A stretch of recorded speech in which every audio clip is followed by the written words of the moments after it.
ఉత్తర కొరియాను లక్ష్యంగా చేసుకుని రక్షణాత్మక కూటమిగా ఏర్పడవద్దని అమెరికా, దక్షిణ కొరియా, జపాన్లను రష్యా విదేశాంగ మంత్రి సెర్గీ లవ్రోవ్ హెచ్చరించారు.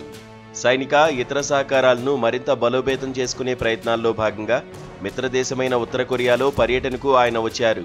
శనివారం ఉత్తర కొరియా విదేశాంగ మంత్రి చో సన్-హుయితో సమావేశమయ్యారు.